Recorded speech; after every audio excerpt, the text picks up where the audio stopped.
Lot of Bombastic side eye. I know. Bombastic side eye. I know. Offensive side eye. What happened to People are your here. child? People are coming. People are coming.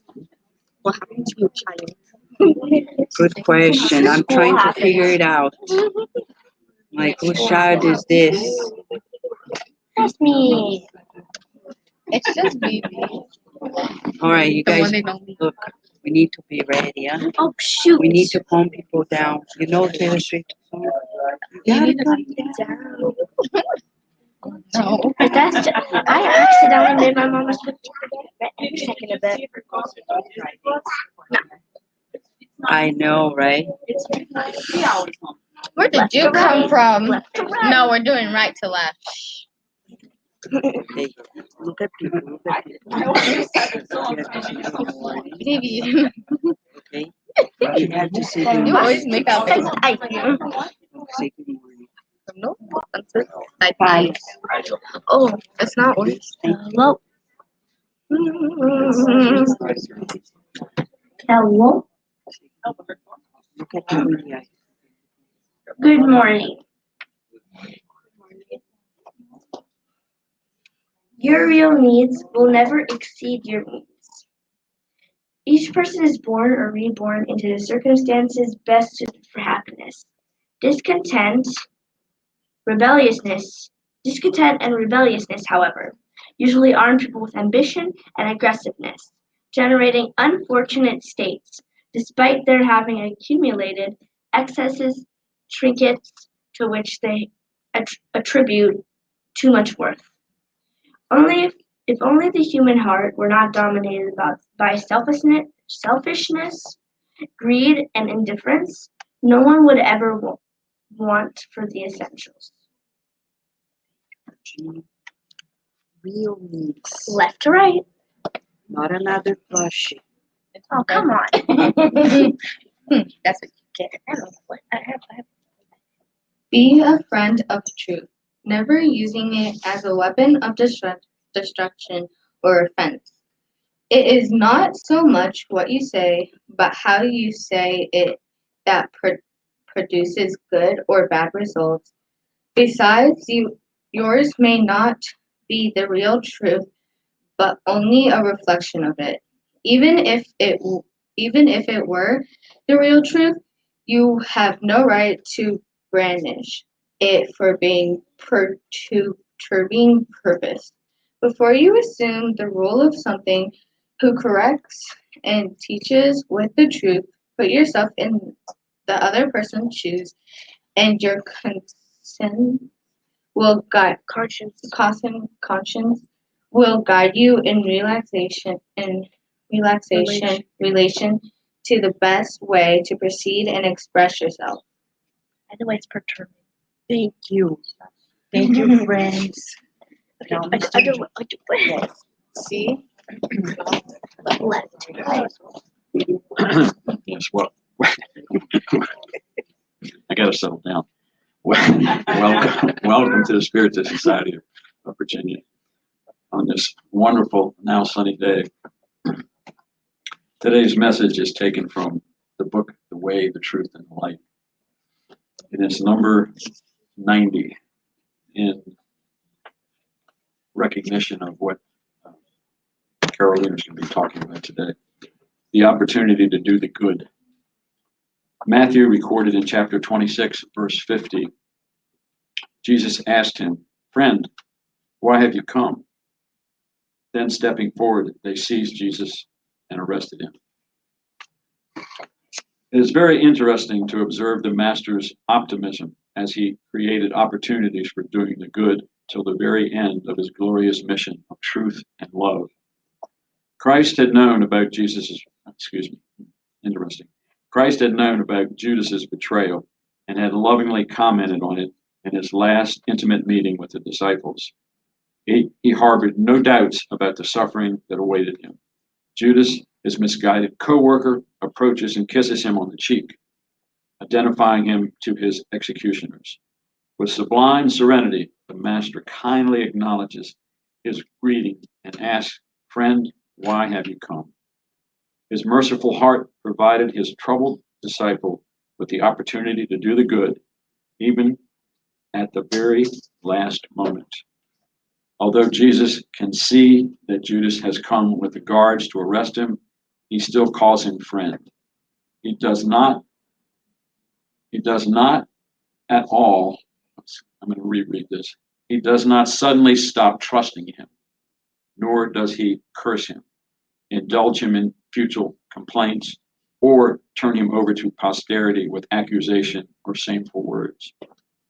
With this gesture of unforgettable spiritual beauty, Jesus taught us that it is necessary to leave the gates of the good open right up till the very last minute of the earthly experience, even when, at the end of our last opportunity, nothing is left but a way that leads to suffering or to the cross of ultimate witness. What struck us when we read this was, what do we do? What can we do to bring peace and serenity into our hearts? Because this is ultimately how we do the good. And of course, one of the most important things we can do to bring that good into our heart is to practice nothing very difficult. Well, maybe it is difficult. One of the ones that hit me is driving your car, and we react to people that do some ignorant things. Of course, we all do that. We've all experienced that. But just practicing this compassion and acceptance of what goes on rather than reacting to it is a way to bring peace into your heart, to begin to bring peace into your heart, which is what we all want in our world. And of course, we all know it starts with us.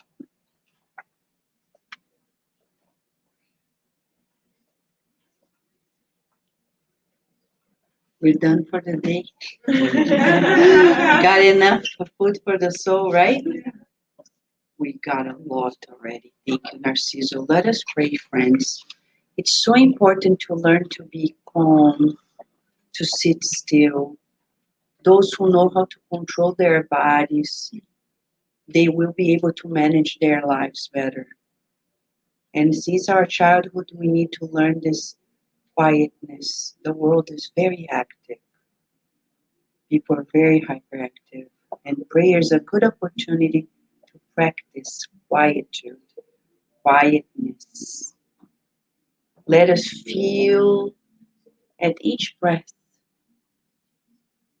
and be the masters of our bodies, quieting down each cell, visualizing love, visualizing calming energies enveloping all of us. As we breathe in and out, we thank you, God, for the gift of life. What a joy to exist. And what an honor to co-create with you moments like this. We feel the presence of the angels here with us. Our guardian angels, the protecting spirits, the spirit teachers, the spirit doctors, nurses, and therapists who have come to help us, whether we are here physically or over the internet, watching live or on demand. May we stay in this frequency of the good, cherishing life as we think of those who right now are in great need of help.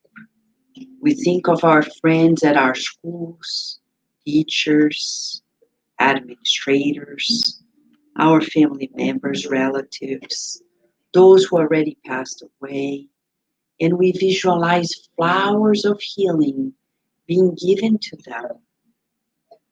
We visualize especially all of our schools on earth receiving light of calm, light of friendship and kindness, where everyone may find solutions for a new world, preparing for a better earth, a new earth. We feel your presence inside and around us. And we thank you, God, for the inspiration of this day, of this moment. May we nourish our spirits deeply, strengthening ourselves in your love always. For we know that love is all there is.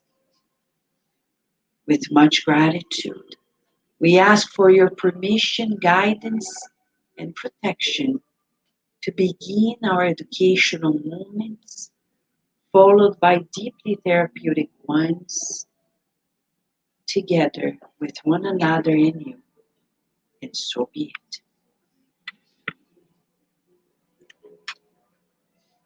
Hey, friends. I know today is a very full day, happy day. Food for the soul first, and then for the body, right? We're gonna have a lot to do together.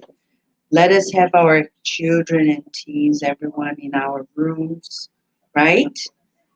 While we prepare ourselves for also the session here. It's the opportunity to do the good. Shall we, friends? Let's go.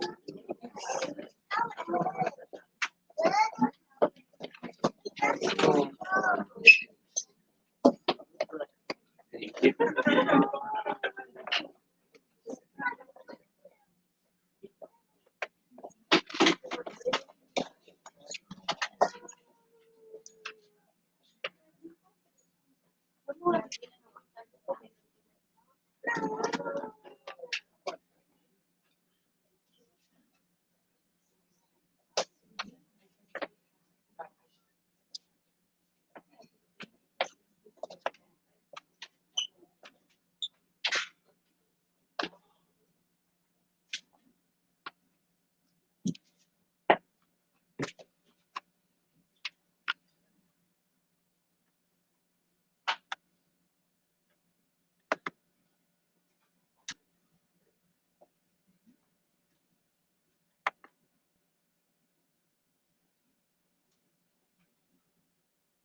One second, friends.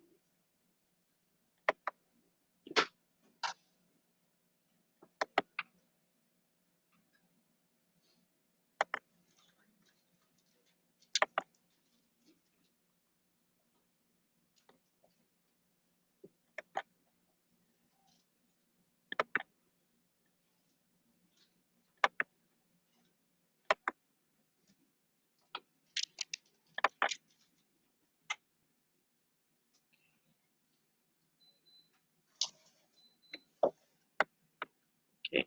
It worked. Beautiful.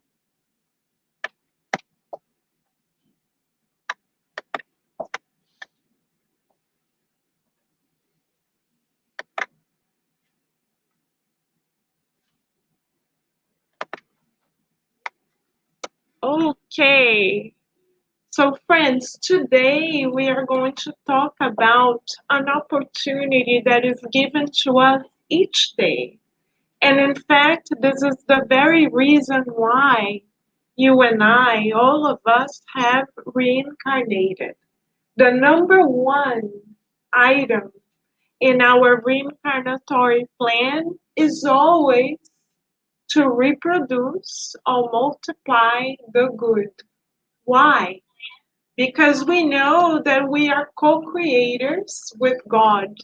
And as co-creators, we are given the honor, as Vanessa said in the prayer, to multiply the good together with God. This is our biggest honor. This is why also the law of reproduction is a divine law, because everyone on earth is invited to embrace this divine proposal. And one of the ways in which we embrace this divine proposal is by having a family. Becoming a mother, becoming a father is the most beautiful way to multiply the good, because we say to God, we agree to be mentors of the soul. We agree to be tutors of the soul. We take responsibility for the moral upbringing of the spirit. And God, on God's own turn, is saying, yes, I believe in you. I trust you. I will grant you temporary tutorship of the spirit. And what is the number one priority that God grants and honor that God grants to parents? Through the law of reproduction.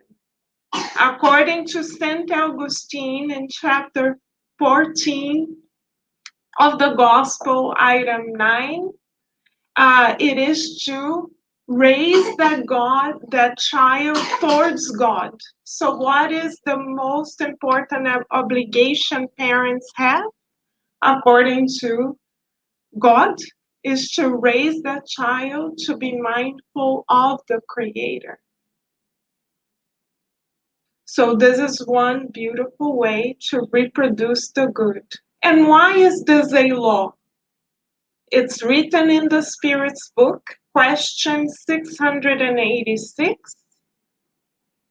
Why is the law of reproduction an actual law? The spirits are very direct. They say to us, without reproduction, the physical world would die out. So every time we take the responsibility, make the commitment to have a family, we are helping God. We are being mediums of God, because we're allowing spirits connected to us to reincarnate. And that's an honor. This is a beautiful way to co-create with God.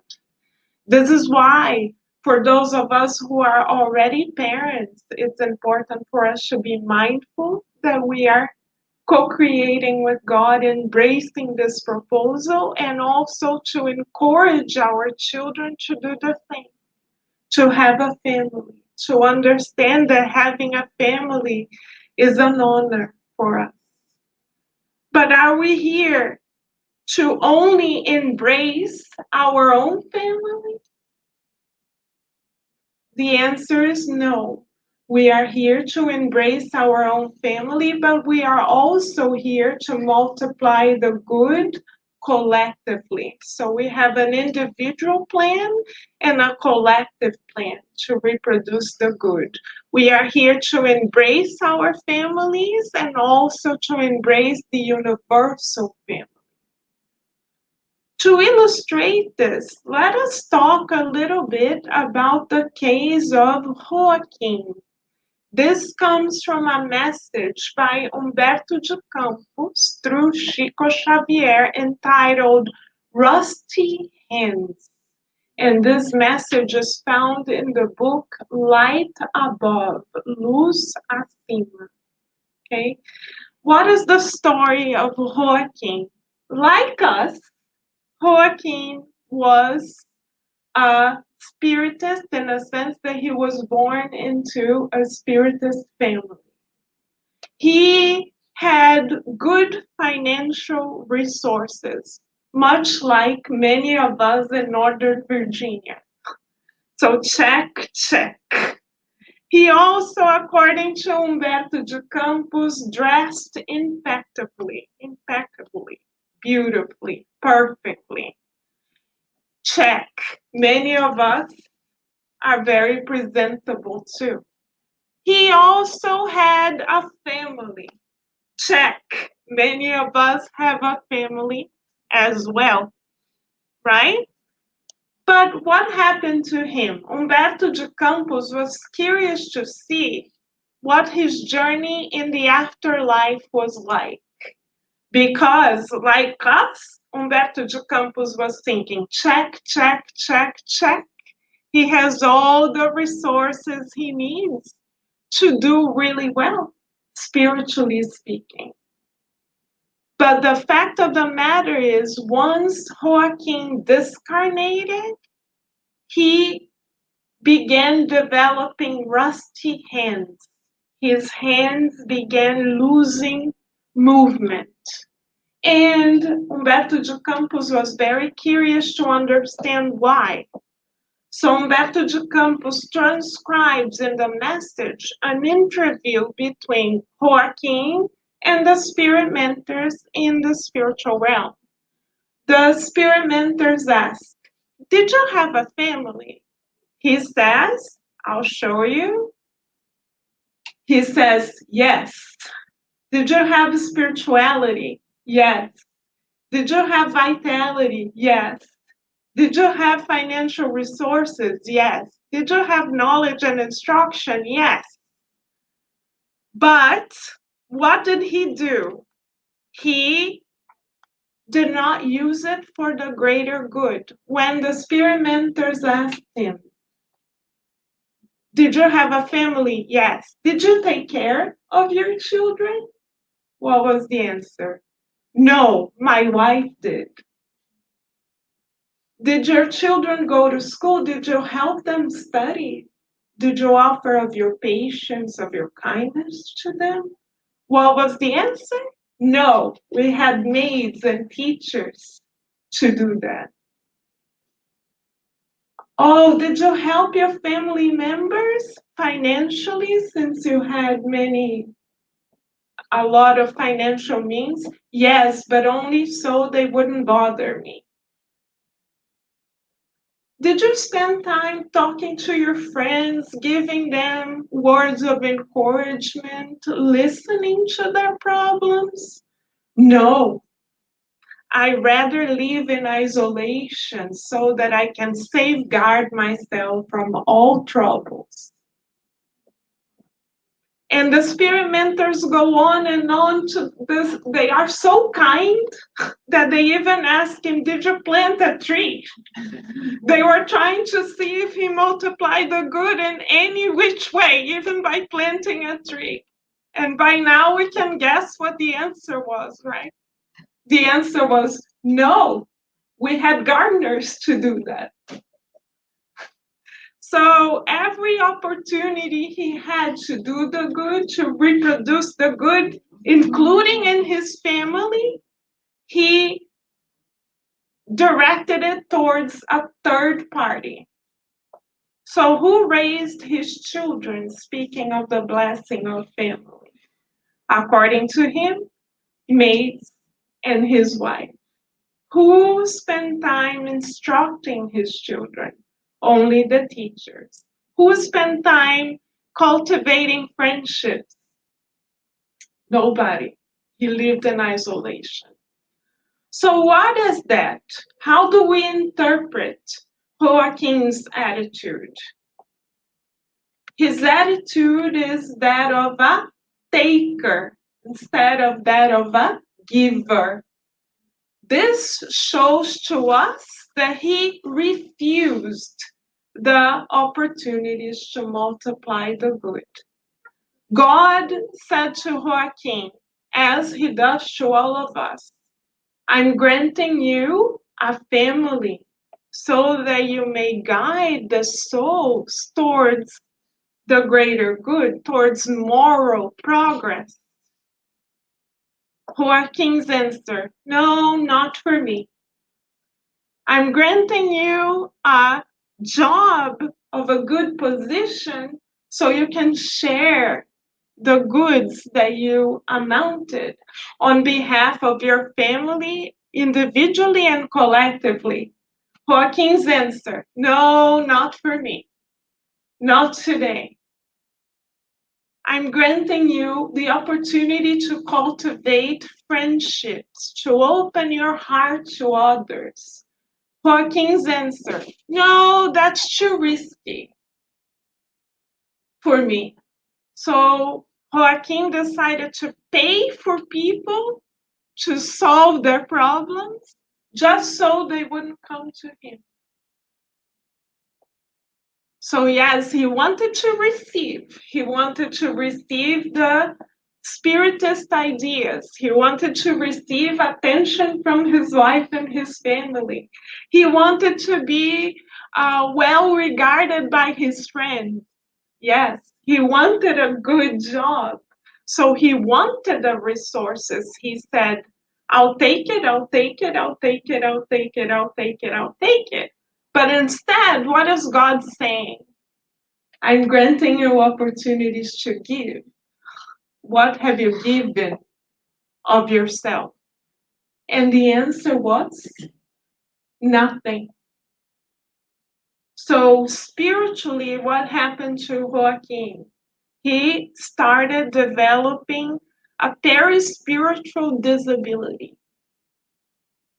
In his perispiritual constitution, he started losing the movement of his own hands. Why? Because he took so much that now he doesn't know how to do this, to give. He lived in inertia, only expecting to take. But what Joaquin forgot, and often we forget as well, is that we didn't reincarnate to take. According to the law of reproduction, we have reincarnated to give. So, therapeutic question for us. How often do we, in the depths of our hearts, open ourselves to give to others rather than to receive? This is the secret for us to be able to multiply the good. So, what was the problem with Joaquin and many of us? He embraced the checking the box mentality. He did everything that was not morally, excuse us, socially appropriate and socially expected of him.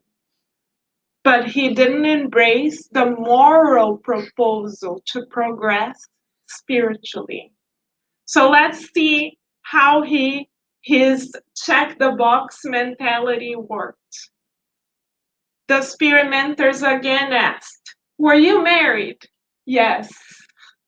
Did you take care of your residence? We transcribed the dialogue so everyone could see. My wife took care of everything. Were you a father? Yes. Did you take care of your own children when they were little? We had sufficient maids and nannies to do so. So again, he went the opposite direction from what God had invited him to do.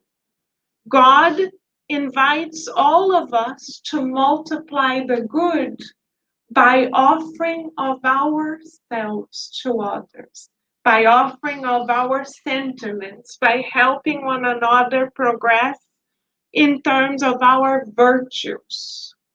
So can anybody see this progress? This progress is invisible. It happens inside of us.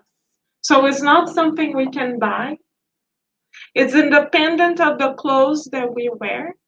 It's independent of the language that we speak or the titles that we hold or the job that has been given to us or how many cars we have in our garage or the size of our kitchen or how many dogs we have. It's independent of all this. It's an inside job. So if we are going about our days just to check the box, doing everything the society expects us to do without opening our hearts to one another, we are failing our reincarnation because we are disregarding the opportunity to reproduce the good. Reproducing the good, morally speaking, is an inside job. Is again the heart-to-heart connection that we foster with one another. So, question for us, if we look within, are we more geared towards the checking the box mentality or not? Because if we are being invited today, all of us, including ourselves here, to revisit this and recalculate our route, just like a GPS does. Let us use our moral GPS to help us to recalculate the route while there's still time. Why is this important? Why is this important for us to get out of the checking the box mentality? We know that we are good at doing everything society expects us to do. But we who have the knowledge of Spiritism are expected to do more because we know more. So we are expected to work with our hearts, offering of ourselves. Why is this important again? Because we have reincarnated to make profound transformation. We haven't reincarnated just to change our physical appearance, our name, our social security number. No. We have reincarnated to make profound transformations. And where do they take place? Inside of us.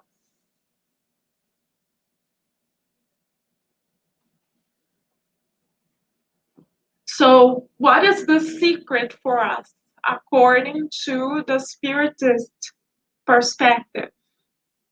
To reproduce the good, both individually and collectively, we are being invited to shift our mentality from that of takers to that of givers.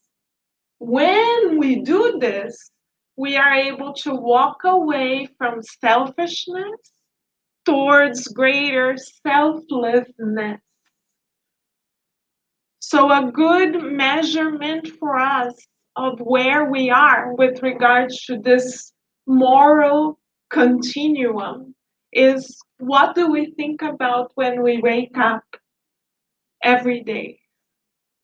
Is the first thing we think about the bills that we have to pay, the meal that we have to cook, the coworker that we dislike, the traffic that is coming our way? Or do we approach the same scenarios by thinking, well, the bills that we have to pay are a blessing because the resources are moving forward. And the more we give, the more we receive. So bless it. The meal that we have to cook, we are going to cook it with love, more than words, but the feeling of love, so that that food is permeated with the best of our feelings, and in such a way so that that food is medicine for the body and for the soul. When we go to work and are faced with traffic, we can pray for the people in traffic, or say, God bless you, or envision the guardian angels guiding them and supporting them. When we get to work, we can offer to help others instead of wanting others to always help us. And we can even say a prayer at work. There needs to be no separation between spirituality and the other parts of our lives, because there is no place where God is not. When we are able to feel God and God's goodness wherever we are, then we are moving more towards selflessness, because we are able to prioritize the greater good rather than the what's in it for me type of mentality.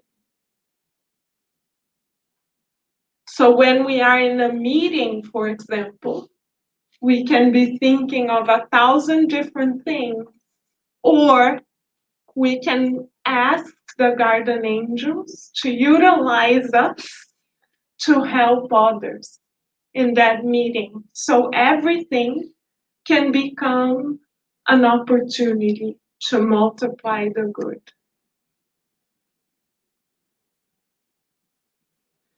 So how to reproduce the good within the family and beyond the family?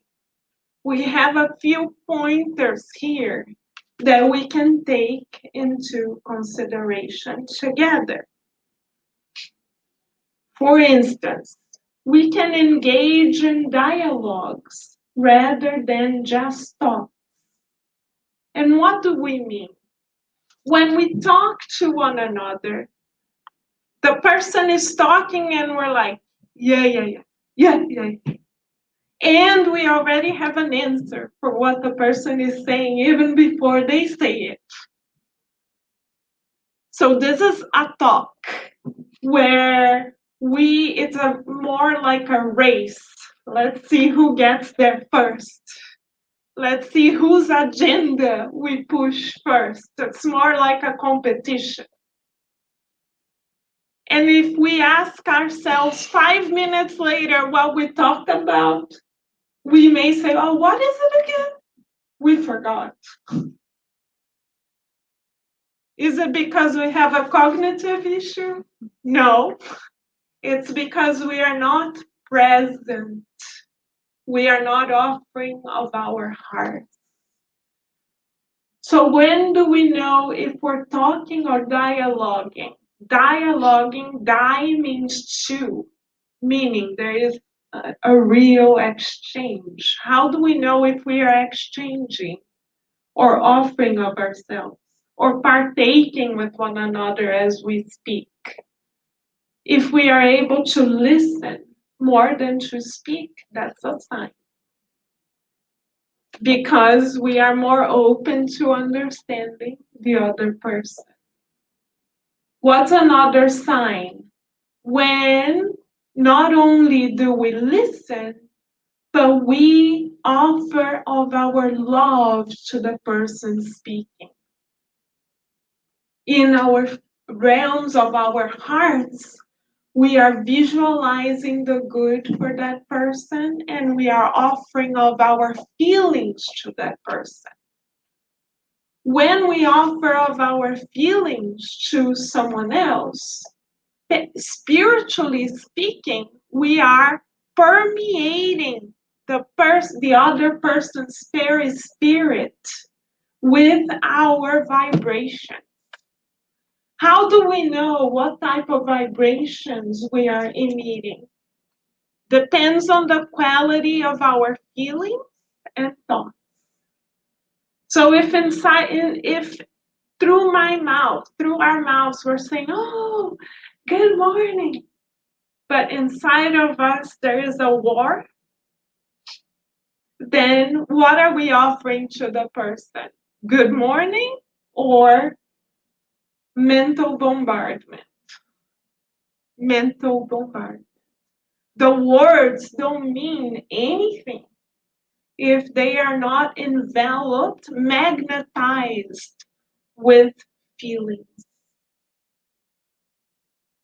As we speak, we emanate ectoplasm, energy, vibrations. And our vibrations they are like a conduit for our feelings. So before we speak, let us be mindful of how we feel, because that quality of a feeling is going to envelop, magnetize the person listening. When we work with the children inside, we teach them about this. And we ask them to draw what their most common vibration or vibratory tone is. So we say to them, is it rough? Is it pointy? Or is it soft? What does it taste like? Cotton candy or sour lemon? We ask them to literally paint a picture of their vibratory tone so they can be aware of what they are giving to others. And the same can be done with us adults, because we are also learning, even though we are in the body of adults. So if we were to draw at home, nobody needs to see it. But if we were to think about the number one thought and feeling pattern that we have most frequently, what would it look like? What color would it have? What texture would it have? How do we think people would feel receiving it from us? Because we cannot control what we receive, but we can control what we give. It is through what we give that we become co-creators with God. But then we may say, oh, but Carol, you don't know the type of family that we have. If you only knew, we wouldn't say this, Carol. We may not know, but God knows. And God placed us exactly in that circle for us to learn to love those individuals. The family is our first school. If we are not able to love them, then it's harder to love others. Oh, Carol, but they don't love us in return. That's between them and God. Between us and God is the quality of our feeling. So what are we emanating to others? If we are able to dialogue with others, we are exchanging more than words. We are listening, we are prioritizing the other person's needs, and we are co-creating the best of our feelings as vibratory gifts to the people surrounding us. Like Chico Xavier, for example. Why do people feel so loved just by being 5 miles away from Chico Xavier, or 3 miles away from Chico Xavier? Because he knew this already. He knew how to cultivate feelings of love for people who he didn't even know. How else can we reproduce the good within the family and beyond? We can build relationships rather than interaction. This takes work because relationships are supposed to be long lasting. They take a lot of back and forth. They take adjustment.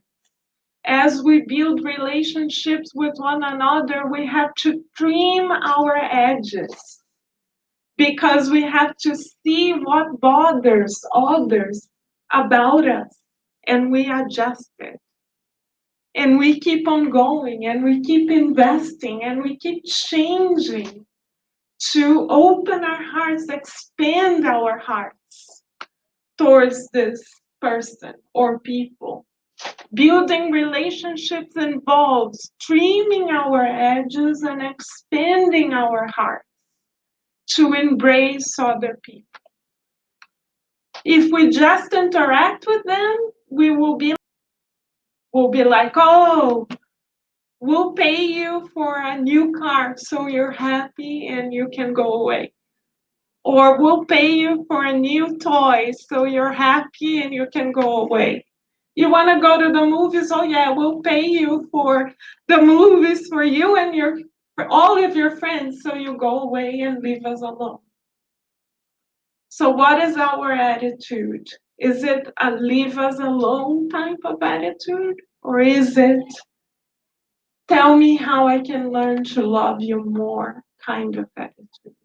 The tell me how I can learn to love you more is the attitude where we are expanding our hearts. And we have reincarnated to expand our hearts, not to stay where we are. We don't want to be like Joaquin and go back to the spiritual realm exactly how we left.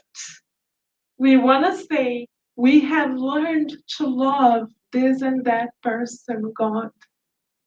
They were challenging at first, but we really tried our best to expand our hearts and to accommodate them. And are we alone in this process? Thankfully, no. We have the guardian angels of ourselves and others, and we have Master Jesus as our number one guide and model. Did we ever hear Master Jesus say, I'm sorry, I'm too busy for you right now? Or I have a headache, or take a hike? No. He made time for everyone. And even if it were a minute of his time, it was quality time. What made it quality time? The quality of the feelings in his heart. And how else can we reproduce the good within the family and beyond? As we work with our feelings, we can magnetize the person from heart to heart. So if we have a difficult relationship in our lives right now, what we can do is we can visualize a timeline right in front of us, above the earth, and we can visualize ourselves past the current time, already embracing and loving that person with all of our being. And we can ask Master Jesus to kindly allow the guardian angels of our own and the other person to transport those vibrations to them. And if every day we transport these vibrations, we will end up feeling it. Because it's like perfume.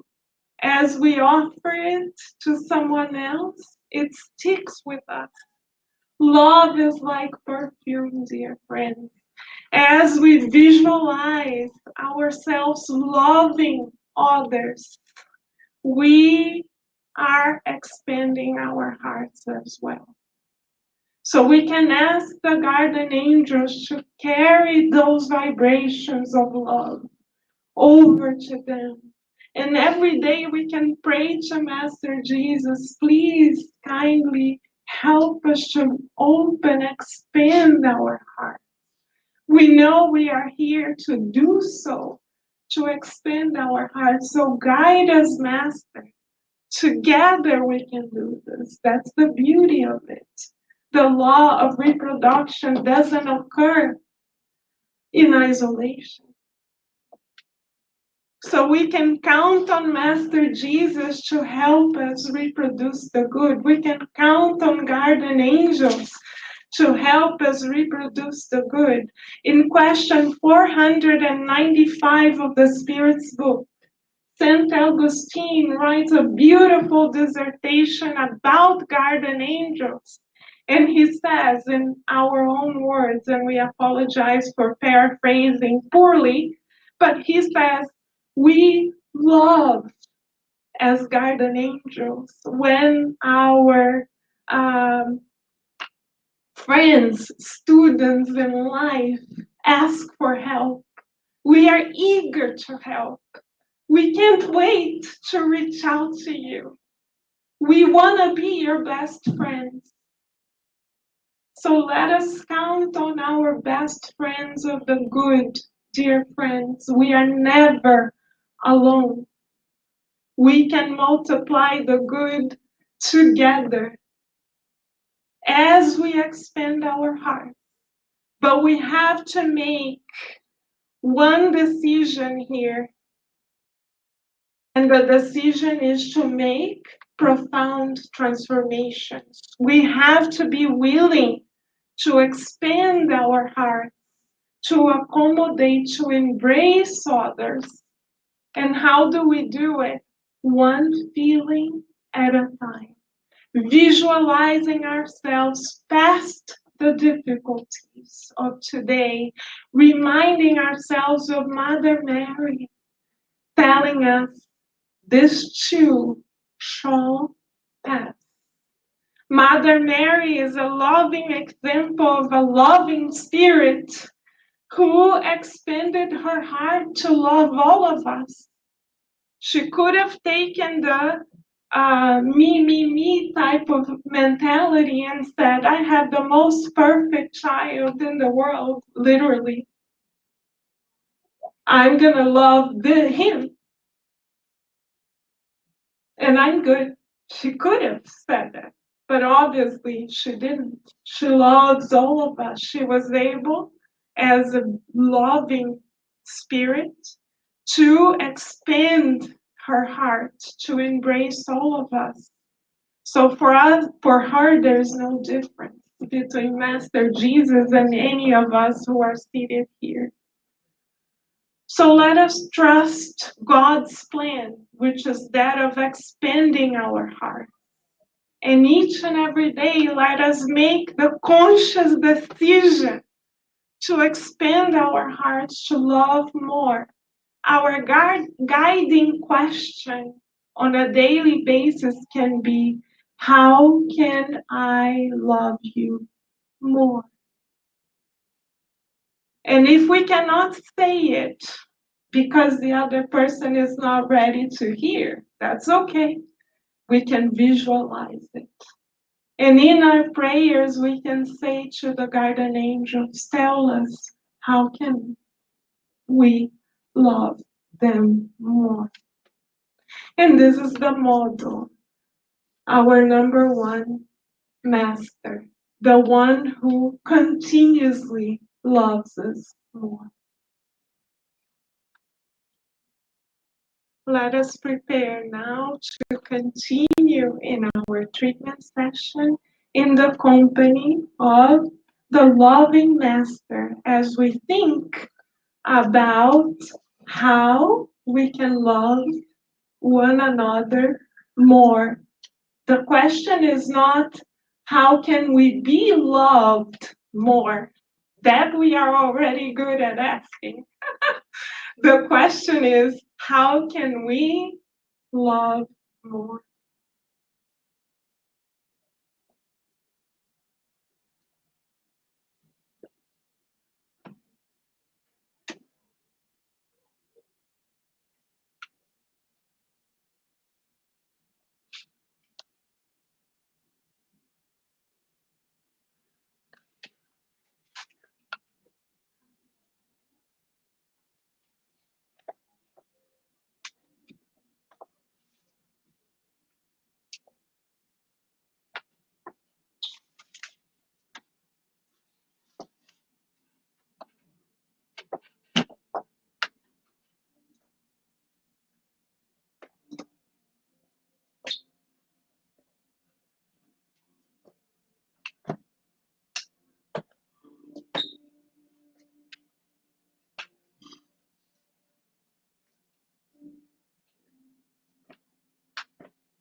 Oh,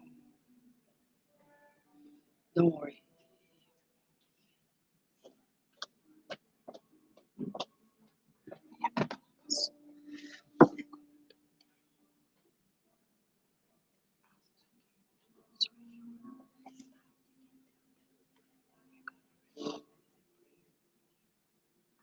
Just so they know. Okay. Faz o challenge. Do you want to tell Michelle and Felipe too?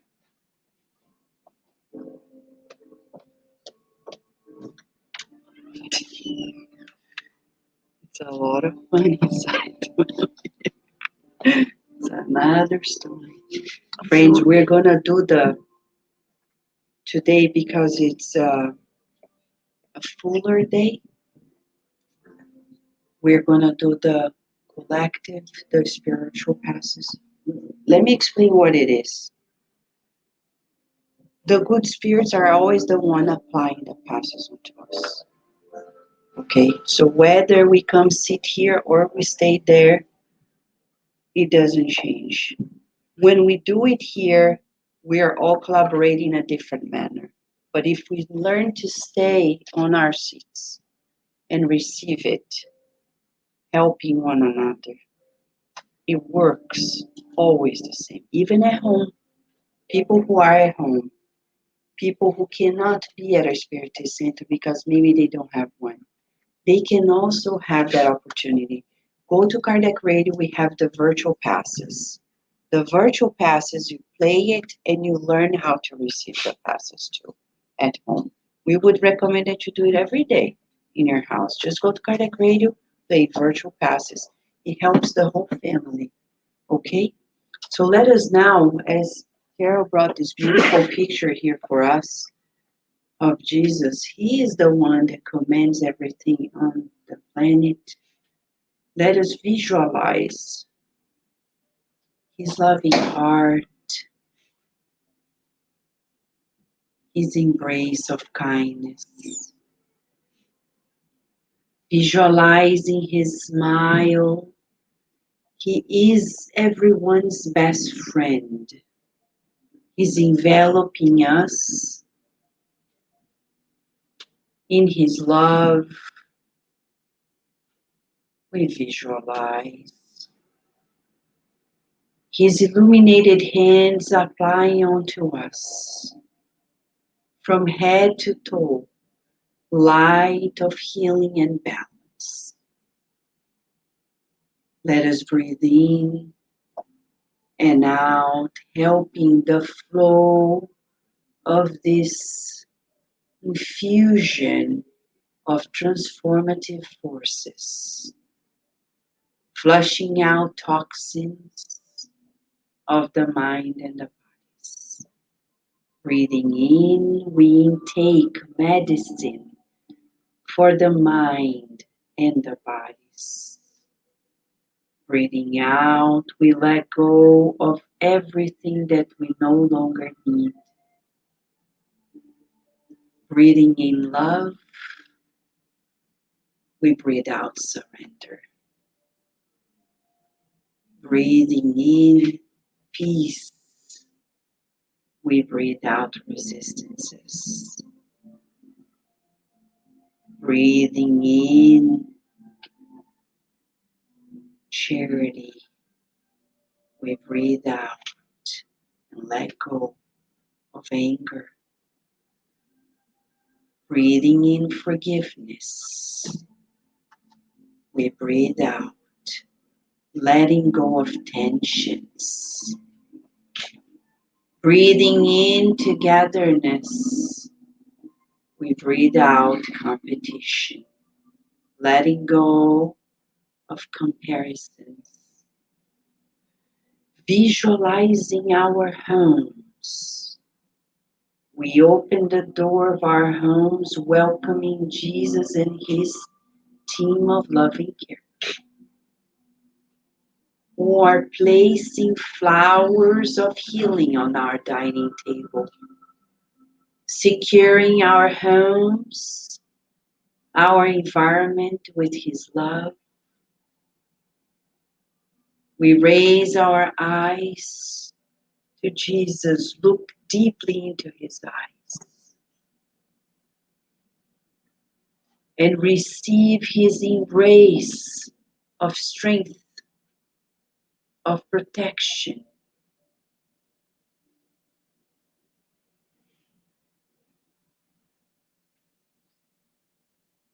Let us stay there in his embrace for a minute in quietness.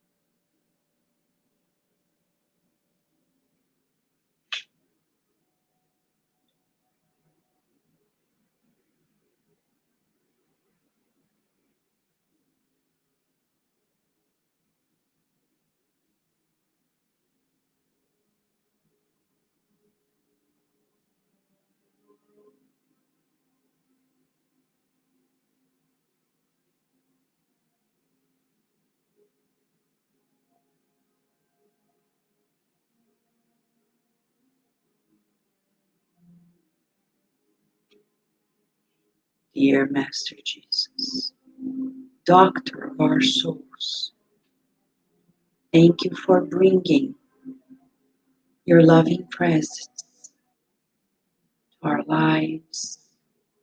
We pray at this moment for those who are in greater need than us, whether family members, relatives, friends, colleagues, acquaintances. We visualize healing energies being distributed to all. Thank you for the gift of life, for the opportunity of being with you. Please bless the meal we're going to share together in protection, in kindness, in friendship. And may everyone in two realms who are here feel the treatment of your love sustaining us throughout this week,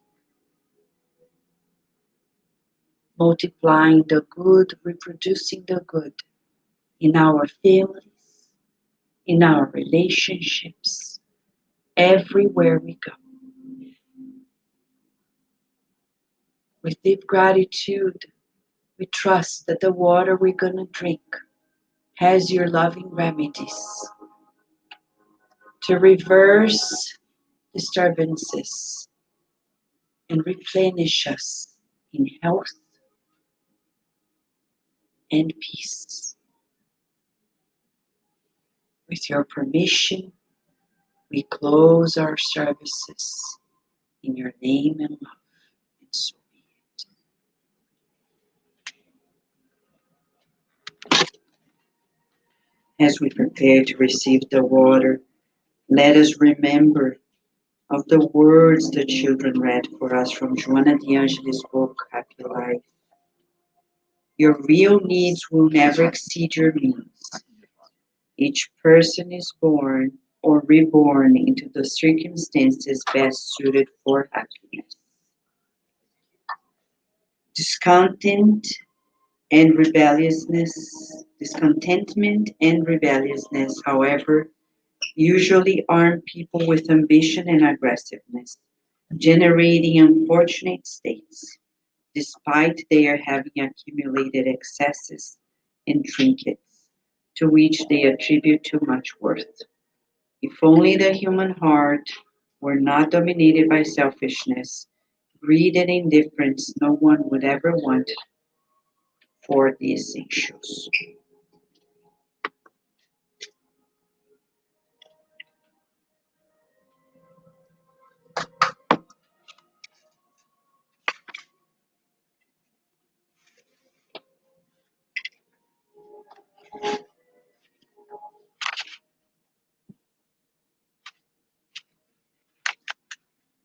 As we're receiving the water while we prepare, just transposing the meals outside, would like you to take a look. The month of May is coming up. Our service is going to be a little sooner, May 19th, due to Memorial Day weekend. So we would like to pass this around for the donations if you want to help. And for those who want to help during the month of May, Memorial Day weekend is included here. And the homeless service, you can fill out your names. We would highly encourage people to help in the process of serving the breakfast in the shelter. It's a good way to forget ourselves and think of others. And for those who are signing up, you can take one of these instructions if you haven't been there. It's a page of instructions you can take home so you know how to proceed when you volunteer for the shelter, okay? I'll pass this around. Give us a minute or two while we assemble everything, okay, friends? Thank you.